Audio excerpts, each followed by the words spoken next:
And to walk us through the impact of the Iran war on Asia, we've got Trinh Nguyen, Senior Economist Emerging Asia at Natixis. Trinh, thanks so much for joining us. So we're seeing queues at petrol stations, fuel rationing in some parts. And I know in your report you've pointed out to other impacts too, like lower remittances, as well as a hit on the tourism sector, and even higher food prices. So how significant will be the second round effects be here in Asia? Asia is in the eye of the storm because we're not just looking at the supply shock via imported oil and gas, but also it's hitting our demand as well. So the big question for central banks and policymakers is that which one do we respond to? Well, obviously for Asia, first is to get the supply of gas. And given the fact that it's very difficult to do at the moment, as you can see that the measures implemented so far is really about shocking targeted demand within Asia via implementations of work from home and so on and so forth.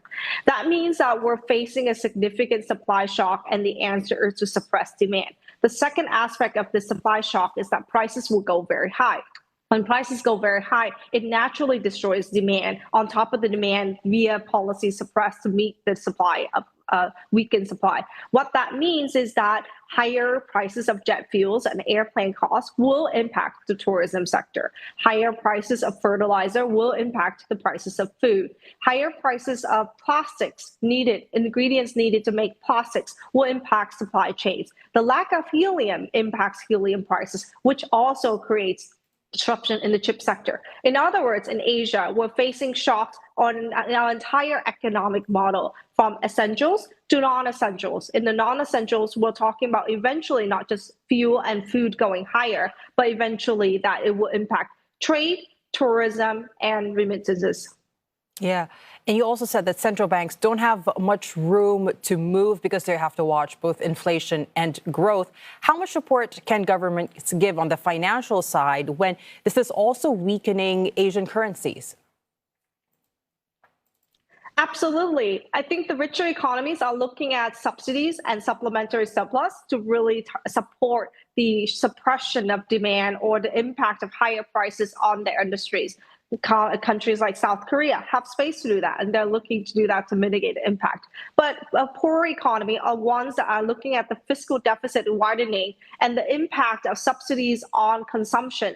If you subsidize prices too much, then it leads to overconsumption. And that's why Malaysia, even though it maintains the subsidies, is now introducing a quota because it wants to make sure the cost on the fiscal is not really too much. Now, subsidies do help. It mitigates the rise of price. But prices do have to rise. So the question is, are we subsidizing 50%, 80%, or 90% of the price increase? Now, I think a lot of Asian governments are able to subsidize a lot of it, but eventually inflationary pressures will be passed on. The second question is really, where do we prioritize at the moment as a central bank? Do we stabilize the FX, which is weakening very rapidly versus the dollar? Or do we hike interest rates to really also one of the ways to support local FX? Now, a lot of central banks would probably lean towards the former, where it stabilized FX via interventions. But that winds down your reserves. You can see that gold prices have declined because people have to sell gold for many reasons. It could be to offset the portfolio, could be to stabilize or to buy oil. Now, I do think that sustainability of this is very limited over the longer horizon if the conflicts endures. So central banks eventually will need to hike interest rates, which is not what they want to do because both inflation and growth are in the wrong direction. Inflation is going higher, suggests you should hike, but growth is going lower, suggesting that you should support via easing monetary policy. That's why the room to maneuver has narrowed, because you can't do either. And therefore, the lagged response creates the situation we are in which countries that are richer can throw more money via fiscal, and that helps mitigate the fallout. Yeah. Trinh, we don't have a lot of time, but I want to ask you, if there was one country here in Asia that worries you the most, what would that be?